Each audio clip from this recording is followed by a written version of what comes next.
All right, guys, so this is a heuchera that clearly is a little bit old. And so what I'm gonna do is I'm gonna divide it up, and I'm gonna stick them in the ground and hope they root, because I need to make way for the redevelopment of this whole area here, this whole front bed in my house. I just put in these camellias back here. That's gonna cover that whole foundation of my front porch.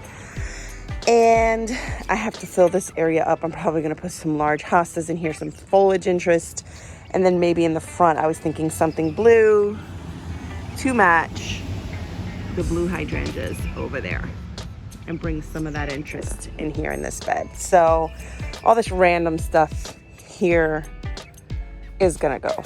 And I'm gonna probably fill the space with these huge annuals for this year. Look at that, so big. One like 3 or 4 inch pot. And these will get huge in the ground. These are Super Tunia Vista bubblegum. So I'll show you what I did in the end, because I'm probably gonna transfer them to this area. This is the same heuchera, but you see how this one's all old? I repotted and split. This was like 1 or 2 plants, and look at how much better these look.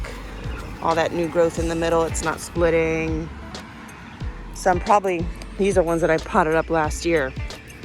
And this is what happens when you divide them. They just turn into new mini plants.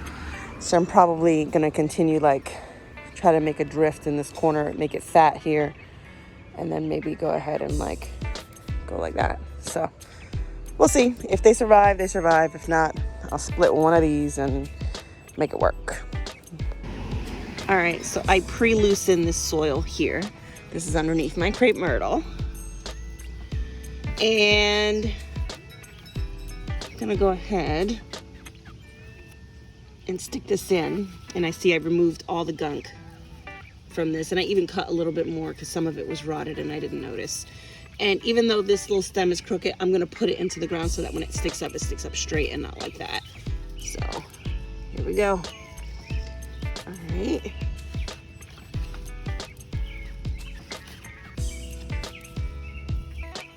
And people do this different ways, guys. People will sometimes take the whole thing out of the ground, the whole heuchera, and bury it deeper. That particular heuchera right there was a bit beyond that point. So this is the method that I'm choosing. And I want it to split them anyway. So some of them will root and some of them may not. And that's the way it goes.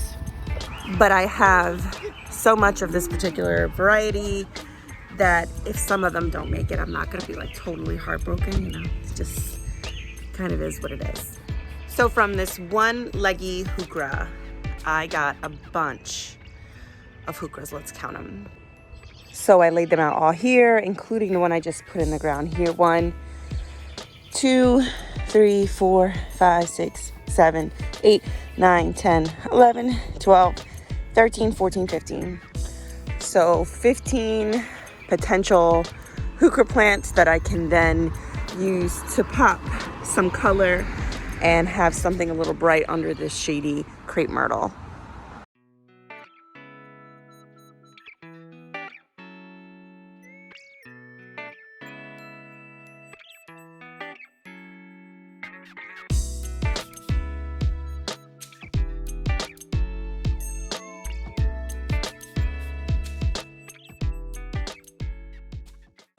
I don't know if you can see these little white nodules here. That's where it's gonna wanna root. All these little nodules. Right here.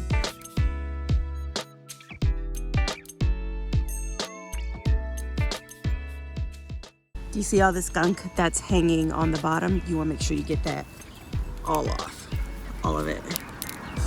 Uh-oh, I think I broke this one. Let's see.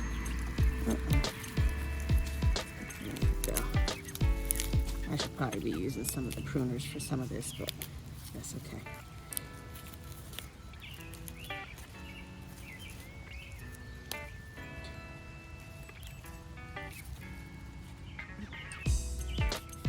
Personally, I take off the flower stalks because I really would much rather the plant send its energy into root production and rooting. So I take off the flower stalks. And that's what I'm left with right there. 1, 2, 3, 4, 5 left. And I don't want to continue the drift because right here, let me see if I can point. Right here is what is called an arborvitae fern. And let me turn. There's another one. I forgot to cut them back, so the old growth is brown. And I want to get a third one probably and pop it like right here. So I'm gonna get probably something else to go in the middle and then another arborvitae fern here. So the drift goes all the way from up the hill all the way down and it stops here, and that'll fill in to about here so that the arborvitae still has time to fill in and grow and you can still see it. So I don't want to fill in any more of these. I'm going to find somewhere else for these.